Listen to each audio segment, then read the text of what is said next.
Hello, hello, and welcome to all on my page. আজকে আমরা এই একটা এডুকেশনাল কন্টেন্ট দেখবো যেটার মধ্যে আলোচনা করবো স্কয়ার এন্ড স্কয়ার রুটস নিয়ে, যেটার বাংলাতে আমরা কই বর্গ এবং বর্গমূল। তো এই যে যেটা আলোচনা, এটাতে আমরা কি কি নিয়ে ডিসকাশন করবো আজকে। এটাতে আমরা ফার্স্ট বুঝবো যে স্কয়ার বা স্কয়ার রুট কিটা জিনিস। সেকেন্ড আমরা দেখবো পারফেক্ট স্কয়ার কারে হয়। থার্ড আমরা দেখবো যে একটা সংখ্যার বর্গমূল কিভাবে বার করতে লাগে। এই তিনটা জিনিস নিয়ে আজকের আলোচনা হইব। এটা বেনিফিট হইব কার লাগে, যারা কম্পিটিটিভ এক্সামের লাগে এটেট সিটেট এডিআরই এরকম যারা এক্সামের প্রিপারেশন নেয় তারা দেখতে পারবো। উইথ আমরা একাডেমিক যারা স্কুলের বাচ্চারা আছি তারা লাগে এটা হেল্পফুল হইব। তো চলো দেরি না করিয়া আমরা সামনের দিকে আগাবো। যেহেতু স্কয়ার রুট নিয়ে আলোচনা আমরা করতাম, এর আগে একটু ওভারভিউ দিব আমি যে স্কয়ার কিটা জিনিস বা স্কয়ার রুট কিটা জিনিস। দেখুন আমি আপনার সামনে এখানে একটা পিকচার নিয়ে আইছি, যেটার মধ্যে লাল রেড কালার একটা বস্তু নিয়ে আইছি। এদিকে একটা আমরা চেস খেলার একটা বোর্ড নিয়ে আইছি, একটা গড়ি নিয়ে আইছি, একটা কুশন নিয়ে আইছি, একটা আমরা ক্যারাম বোর্ড নিয়ে আইছি। এদিকে একটা চকলেট চকোবার এরকম আছে, গিফটের বক্স আছে। এখানে যতটা আমি ছবি নিছি প্রত্যেকটা ছবি স্কয়ার। এখন ছবিগুলো স্কয়ার কিরকম হয় বা কোন ছবিতে স্কয়ার করা যায় বা কিরকম বস্তুর স্কয়ার করা যায়, এটা লিখে আমি সামান্য আপনারা আলোচনা করব। Square is two dimensional object. Square যাতে কোনো বস্তু হইতে হইলে এটার দিক থাকবো দুইটা, হয় লেন্থ এবং ব্রেথ থাকবো। লেন্থ বলতে আমরা লম্বা যেটাকে বলি, ব্রেথ চওড়া যেটাকে বলে, সেফটা কোনো বসে যেটা লম্বা এবং সেফট, এই দুইটা দিক থাকবে। এইরকম দুইটা দিকের জিনিস যদি হয় স্কয়ার হওয়ার চান্সেস। সেকেন্ড কইছে square has four side four corner. যদি একটা জিনিস স্কয়ার হইয়া থাকে তবে এটার সাইডটা সাইড থাকবে। তখন এখানে আমি একটা বস্তু নিছি, এটার এদিকে একটা সাইড আছে, এদিকে একটা, এদিকে একটা, আর নিচের দিকে একটা। তার মানে আমরা এখানে পাইলাম যে এটার সাইডটা সাইড আছে এন্ড ফোর কর্নার। এখন এখানে আমরা সাইডটা কর্নার কোন জায়গাতে আছে আমরা দেখলাম। দেখুন এই একটা কোণা আছে, এই আরেকটা কোণা আছে, এখানে আরেকটা কোণা আছে, এখানে আরেকটা কোণা আছে। থার্ড আমরা কন্ডিশন যেটা হয়েছে অল সাইডস এর ইকুয়াল লেন্থ। যদি একটা জিনিস স্কয়ার টাইপ বস্তু হয় তার সাইডও সাইড সমান থাকতে লাগবে। মনে করেন আমি এই যে সাইড যেটা এটা লম্বা ধরে নিতে পারেন আমরা, এটা আমি সাপোজ নিলাম 3 মিটার, এদিকের লম্বাটাও 3 মিটার হইতে লাগবো, এই দিকের লম্বাটাও 3 মিটার হইতে লাগবো, এই দিকের লম্বাটাও 3 মিটার হইতে লাগবো, আর এই দিকের লম্বাটাও 3 মিটার হইতে লাগবে। এই জিনিসটার কথা কইছি যে all sides are equal length. Fourth যেটা কন্ডিশন কইছে অপোজিট সাইডস আর প্যারালাল। এখন দেখুন যদি আমি এই সাইডটারে মার্কিং করি, এটার যদি সাইড 1 দেই, এটারে 2, এটারে 3, এটারে 4, দেখুন একের বিপরীতে সে আছে 3। তার মানে 1 নম্বর সাইড যেটা থাকবো ঠিক 3 নম্বর সাইডটা সমান প্যারালাল ভাবে একটাতে আরেকটার দূরত্ব, মাঝের যেটা দূরত্ব আছে এটা সর্বদা সমান থাকতে লাগবে। ঠিক একইভাবে 2 এর বিপরীতে আছে 4 নম্বর বাহু, 4 নম্বর সাইড, এটারও মাঝের যেটা দূরত্ব আছে এটা সর্বদা সমান থাকতে লাগবে। এটা হইছে অপোজিট সাইডস এর প্যারালাল। তো এরকম কয়েকটা বস্তু যখন আমরা ক্যারাম বোর্ড যেটা খেলি, ক্যারাম বোর্ডের সাইডে সাইড সমান থাকে। চেস যেটা গেম খেলি, চেসের বোর্ডের সাইডও সাইড সমান থাকে। আমরা এরকম স্কোয়ার টাইপ গড়ে দেখছি সাইডের মধ্যে সমান। আমরা সোফার মধ্যে কুশন থাকে সাইডের মধ্যে সমান। আমরা চকলেট খাই, চকোবার টাইপ কিছু চকলেট আছে, এগুলার সাইডে সাইড সমান। তো এরকম যদি কোনো বস্তু থাকে যেটা বস্তুটা দুইটা দিক থাকতো, লম্বা এবং সেফটা, লেন্থ ব্রেথ, সাইডটা সাইড থাকতো এবং সাইডটা কোণা থাকতো, অল সাইডস এর ইকুয়াল লেন্থ, সাইডে সাইড সমান লম্বা থাকতো, অপোজিট সাইডস এর প্যারালাল। আর একটা কন্ডিশন আমরা এখানে অ্যাড করতে পারবো যে কোণগুলো তৈরি হইব প্রত্যেকটা কোণ যদি আমরা ডিগ্রি আকারে মাপি তে 90 ডিগ্রি হইব। এরকম যদি ডেফিনেশন আলা কোনো বস্তু থাকিয়া থাকে এই ধরনের বস্তুগুলো হয় স্কোয়ার, বা আমরা গড় সাধারণত স্কোয়ার টাইলস লাগাই, সাইডে বলতে সমান টাইলস লাগাই। তো এই ধরনের বস্তুরে স্কোয়ার টাইপ জিনিস হয় বা স্কোয়ার হয়। এখন যেহেতু আমরা স্কোয়ার এবং স্কোয়ার রুটস বার করতাম, তার মানে আমরা নিশ্চয় নাম্বার নিয়ে টেস্ট করতে লাগবো, নাম্বার নিয়ে আলোচনা। আমি এখানে কিছুটা মার্বেলের ছবি নিয়েছি। যখন প্রথমে একটা মার্বেল নিয়েছি, দ্বিতীয় স্টেপে আমি দুইটা মার্বেল নিয়েছি, দুইটারে দুইভাবে রাখছি। 3 নম্বরে 3টে মার্বেল, 4টা, 5টা, 6টা, 7টা, 8টা, 9টা, 10টা, 11টা, 12টা, 13টা, 14টা, 15, 16টা মার্বেলরে আমি এমনভাবে অ্যারেঞ্জ করছি। দেখুন, 1 নম্বর মার্বেল যেটা আছে তার একটা লাইনের মধ্যে রাখছি, 2 নম্বর লাইন যেটা আছে এটারে একটা লাইনের মধ্যে রাখছি, বাট এখানে যদি আমি উপরের দিকে লাইনটাকে দুইটা লাইন নেব, ইংলিশে এটা হয় র অ্যান্ড কলাম। এখানে দুই দেখা গেছে, একটা রো হয়েছে বাট দুইটা কলাম হয়েছে। নাম্বার 3 দেখা যায় র বানাইছি একটা, বাট কলাম ঠিক একইভাবে দুইটা হয়ে গেছে। নাম্বার 4ও দেখা গেছে দুইটা র এবং দুইটা কলাম ঠিক একইভাবে। নাম্বার 5ও দেখা গেছে একটা র বাট কলামের সংখ্যা হয়ে গেছে 3টা, 1, 2, 3। 6ও গেলে দেখা গেছে র একটা, কলাম 3টা।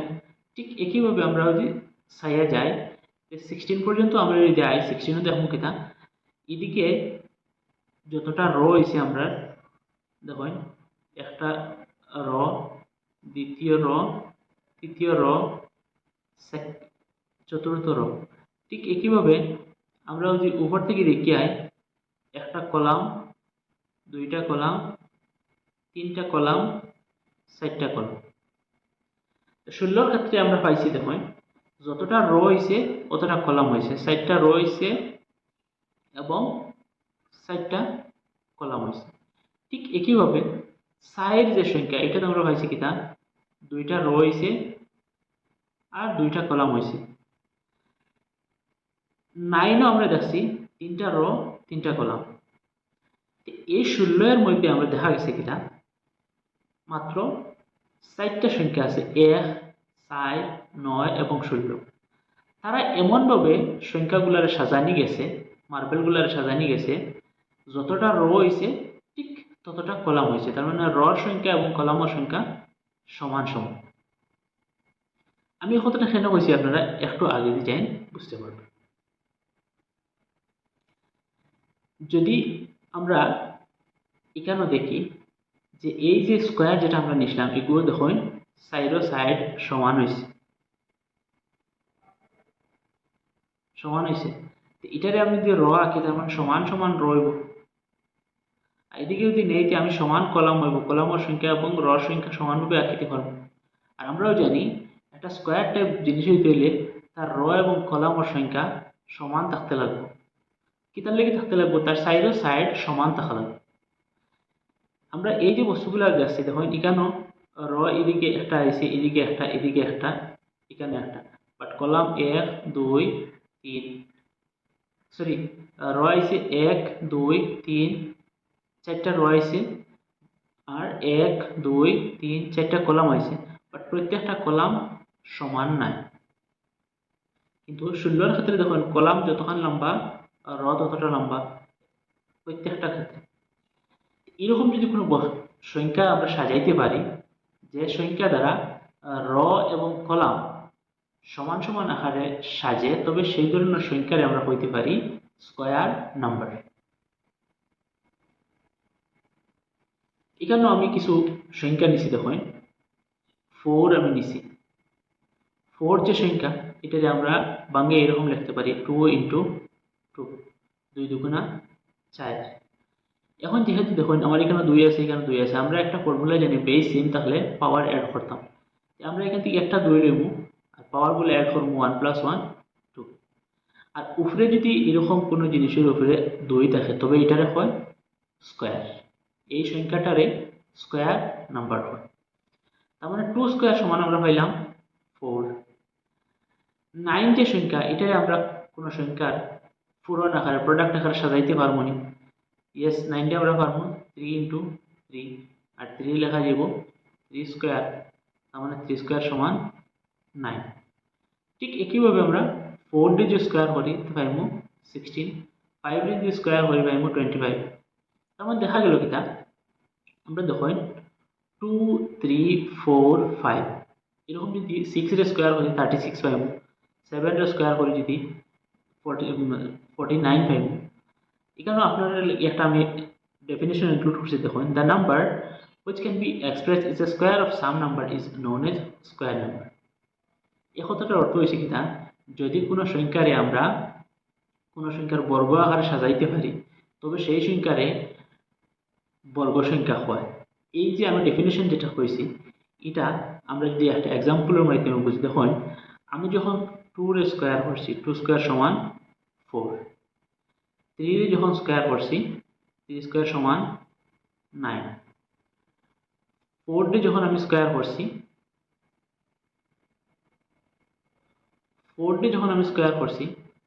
16, 5 দিয়ে যখন আমি স্কোয়ার করছি 25, যদি এরকম আমি করিয়া যাই সাপোজ 6 রে করলাম 36।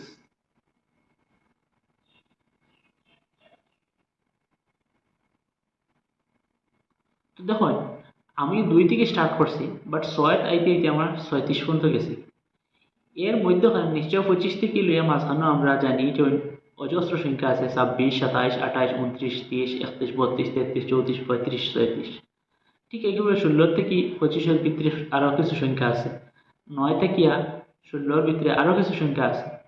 তার মানে দেখলাম কিটা যে এমন সংখ্যা আছে কিছুগুলা যেটারে কোনো সংখ্যার অন্য সংখ্যার স্কোয়ার করিয়া তারারে পাওয়া যায় না। যেমন আমি 2 রে স্কোয়ার করলে 4 পাইলি, 3 রে স্কোয়ার করলে আমি 9 পাই। তার মানে আমি ইলা কোনো সংখ্যা নাই যেটা স্কোয়ার করিয়া যদি আমি স্কোয়ারের যেটা বর্গ ফল আইব এটা 3 পাইব, ইলা কোনো সংখ্যা আমার কাছে আসেনি। 2 এবং 3 এর মধ্যে আমরা 2.5 যদি করি আমরা আরো বেশি হয়ে যাব, আমরা যদি 2.7 করি আরো বেশি হইব। তার মানে 3 যে সংখ্যা এটারে কোনো সংখ্যার স্কোয়ার আকারে সাজানি যায় না। ঠিক একইভাবে 4 দিয়ে যখন আমরা স্কোয়ার করছি 16, তার মানে 3 এবং 4 এর মাঝখানে ইলা কোনো সংখ্যা আসেনি যেগুলো স্কোয়ার করলে আমরা 10 পাইমু বা 11 পাইমু বা 12 পাইমু বা 13 পাইমু, ইলা কোনো সংখ্যা আসেনি, তার মানে নাই। তার মানে স্কোয়ার সংখ্যা হইল ওটা যে একটা ইন্টিজার নাম্বারকে আমি স্কোয়ার করার পরে তার ফল যদি আরেকটা নাম্বার হয় এই নাম্বারটারে স্কোয়ার করবো। যেমন 2 রে স্কোয়ার করছি, যে ফলটা দাঁড়াইব স্কোয়ার করার পরে যে ফলটা দাঁড়াইব ফলটারে আমরা বর্গ সংখ্যা হইতে পারবো। মাঝখানোর যেগুলো সংখ্যা থাকবো এগুলোর কোনো হলে আমরা অন্য সংখ্যার বর্গ আকারে সাজাইতে পারি না। আর যার লাগিও সব সংখ্যা স্কোয়ার নাম পারফেক্ট স্কোয়ার হয় না। যেমন আমি এখানে আপনাদের একটা কথা কইছি, যেমন 2 এবং 3 রে স্কোয়ার করলে 2 তে আইছে 4 আর 3 আইছে আমরা 2 রে যখন স্কোয়ার করছি আমরা 4 পাইছি, আর 3 যে যখন স্কোয়ার করছি 9 পাইছি। তার মানে এই মিডিলের যেগুলো সংখ্যা আছে 5, 6, 7, 8 এই 4 জন নাম্বারটি এগুলা কোনো সংখ্যা নাই যে তারারে স্কোয়ার করলে এই নাম্বারগুলো পাওয়া যাবে। কারণ 2 আর 3 এর মাঝখানে আমরা অন্য কোনো সংখ্যা নাইও, ইন্টিজার নাম্বার আর কেউ নাই। যদি পাইতে আমরা ফ্র্যাকশন নাম্বার পাইমু, ডেসিমেল নাম্বার পাইমু, আর ডেসিমেল নাম্বার দিয়ে স্কোয়ার করি এরকম পূর্ণ কোনো সংখ্যা পাইতাম না, 5, 6, 7, 8 পাইতাম না। তার মানে এখান থেকে আমরা বুঝলাম কিনা প্রত্যেক সংখ্যা পারফেক্ট স্কোয়ার হয় না। পারফেক্ট স্কোয়ার ওই সংখ্যাটা যে একটা স্বাভাবিক সংখ্যারে আমরা যখন ইন্টিজার নাম্বারটা স্কোয়ার করবো করার ফলে যে ফল যেটা আইব এই ফলটা হইলো একটা বর্গ সংখ্যা বা স্কোয়ার নাম্বার। এখন পারফেক্ট স্কোয়ার যে কথাটা আমি আপনাদের একটু আগে বলছিলাম, দেখুন what is perfect square number. Perfect square number খারাপ, যেমন 1 রে স্কোয়ার করছি 1, 2 রে স্কোয়ার করছি 4, 3 রে স্কোয়ার করছি 9, 4 রে স্কোয়ার করছি 16। দেখুন এখানে যতটা সংখ্যা আছে সবটা আস্থা নাম্বার, কোনোটা ভাঙ্গা নাই। যেমন 1.5, 1.6, 4.5, 9 এরকম কোনো সংখ্যা নাই। মিডিলও আমরা দেখুন 1 আর 3, 4 এর মাঝখানে 2 রয়েছে, 3 রয়েছে, 4 রয়েছে। এই নাম্বারগুলোরে আমরা কোনো নাম্বারের স্কোয়ার আকারে সাজাইতে পারতাম না। ঠিক একেবারে 9 থেকে 4 থেকে 9 এর মাঝখানে যেমন 5, 6, 7 আছে এই সংখ্যাগুলোরেও অন্য কোনো সংখ্যার স্কোয়ার আকারে সাজাইতে পারতাম না। যদি এরকম যদি সাজাইতে পারি না তবে এই নাম্বারগুলা পারফেক্ট স্কোয়ার নাম্বার না। আর যদি এরকম সাজাই দিতে পারি তবে এই নাম্বারগুলোর হয় পারফেক্ট স্কোয়ার। যেমন আমি এখানে আপনাদের আরেকটা এক্সাম্পল নিচ্ছি, দেখুন 2.5 কে যদি আমি 2.5 দিয়ে মাল্টিপ্লাই করি आंसर আইব 6.25 তার মানে এখানে ফ্র্যাকশন হইছে আর কোনো পারফেক্ট স্কয়ার নাম্বার ফ্র্যাকশন থাকলে হইতো না আমরা নাম্বারগুলা 1 2 3 4 5 এরকম আস্তে থাকতো তো আশা করি পারফেক্ট স্কয়ার নাম্বার কিটা জিনিস আপনারা বুঝছেন পারফেক্ট স্কয়ার নাম্বার হইল ও নাম্বার এক থেকে লইয়া আমরা যতগুলো সংখ্যা আছে যদি যে কোনো সংখ্যার স্কয়ার করার ফলে যে ফলটা আইব এটা একটা পূর্ণ সংখ্যা হইতো কোনো ভাঙ্গা মাছ কোনো ফ্র্যাকশনাল পার্ট থাকতো না আর যদি ফ্র্যাকশনাল পার্ট থাকে যায় তবে এটার স্কয়ার নাম পারফেক্ট স্কয়ার হইতে পারতাম না প্রত্যেক সংখ্যারও আমরা দেখছি স্কয়ার করা যায় মানে 2.5 এর স্কয়ার করছি আমার 6.25 হইছে প্রত্যেকটা সংখ্যারে স্কয়ার করা যায় বাট প্রত্যেক সংখ্যা পারফেক্ট স্কয়ার না পারফেক্ট স্কয়ার ওই সময় হইব যখন একটা ইন্টিজার নাম্বারে স্কয়ার করার পরে যে ফল যেটা আইব এই ফলটা যদি আর একটা ইন্টিজার নাম্বার আয় কোনো বাঙ্গা টোটা থাকে না তবে এই নাম্বারটা হলো পারফেক্ট স্কয়ার নাম্বার যেমন 1 4 9 16 এই ধরনের নাম্বারগুলো পারফেক্ট স্কয়ার মিডিলে যেগুলো সংখ্যা আইব এগুলো পারফেক্ট স্কয়ার হইতো না তার লাগি এগুলো কোনো সংখ্যা নাই যেটার স্কয়ার করলে তারারে পাইবে তো এটার লাগি দেখুন এটা if x is natural number যদি x একটা নাম্বার হয় মনে করেন x এর জায়গায় আমি 2 ধরলাম then the x into x 2 into 2 is equal to 2 square in x2 হয়ে গেছে is a perfect square but squaring 4.5 we will get 2.25 however remember that 2.25 is a rational number but not a perfect square number